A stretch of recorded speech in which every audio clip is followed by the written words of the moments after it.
safety net have been laid bare by this crisis. From health care to paid sick leave to the shortcomings of our unemployment system. And we need to build a 21st century safety net that takes care of all of our citizens in times of crisis. And I mean all of our citizens. Yes, in all times, not just in crisis. We're going to need to address rebuilding our nation's infrastructure. We're going to need to shore up our democracy. We all have to know the clock is ticking. We don't have a moment to waste in combating the climate crisis. It's existential threat to us. In short, we need to build a fair, more inclusive, more resilient America. And with that in mind, I'd like to welcome to this conversation a leader who shares those values and has been an outspoken advocate for that vision for a long time. My friend, Senator Bernie Sanders. Bernie, welcome.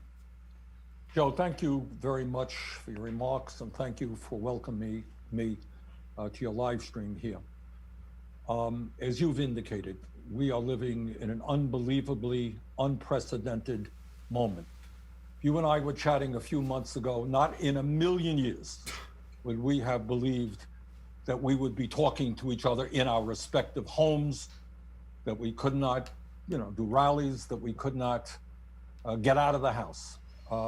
We would not have believed that we'd be looking not only at a pandemic, which, as you indicated, has taken over 20,000 lives in our country, 500,000 people infected, but has cost us 16 million jobs. And that's probably a conservative number. The real number is probably higher than that. So we are in a terrible moment, an unprecedented moment.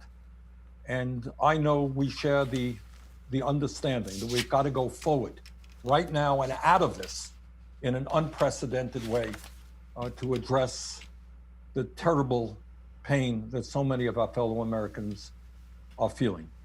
So today I am asking all Americans, I'm asking every Democrat, I'm asking every independent, I'm asking a lot of Republicans to come together in this campaign to support your candidacy, which I endorse, to make certain that we defeat somebody who I believe, and I'm speaking just for myself now, is the most dangerous president in the modern history of this country. A president, and you made this point, who downplayed this pandemic, who ignored the advice that some of his people were giving him, who has not used the Defense Production Act early on so that we could produce the masks, the gowns, the gloves, the ventilators that our medical personnel desperately need, who today, because I understand that is threatening to fire Dr. Fauci, who has been an unbelievable, who has been day after day the voice of science to the American people, trying to explain how we go forward in this crisis, and he's threatening to fire him. So to me, for all of those reasons and so many more, a president who apparently has never read the Constitution of the United States, who believes he's above the law, a president who lies all of the time, a president who has at least shown me that he is a racist and a sexist and a homophobe and a xenophobe and a religious bigot.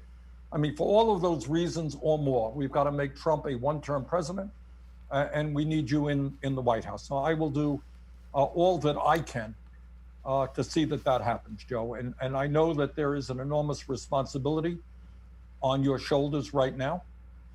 And it's imperative that all of us work together to do what has to be done, not only in this moment, but beyond this moment, in the future of this country. And in that regard, I have been very pleased that your staff and my staff have been working together over the last several weeks to coming up with a number of task forces. These are task forces that will look at some of the most important issues facing this country. The economy, how we create an economy that works for all, not just a few. Education, how we create the best educational system in the world for all of our people. How we deal with climate change, which, as you indicated, is an existential threat to the planet.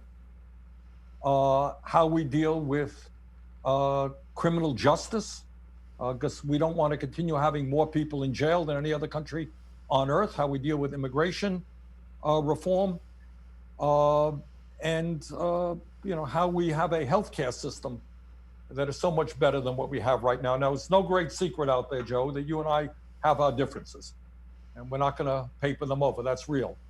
But I hope that these task forces will come together, utilizing the best minds and people in your campaign and in my campaign to work out real solutions to these very, very important problems. So look forward to working with you and bringing some great people.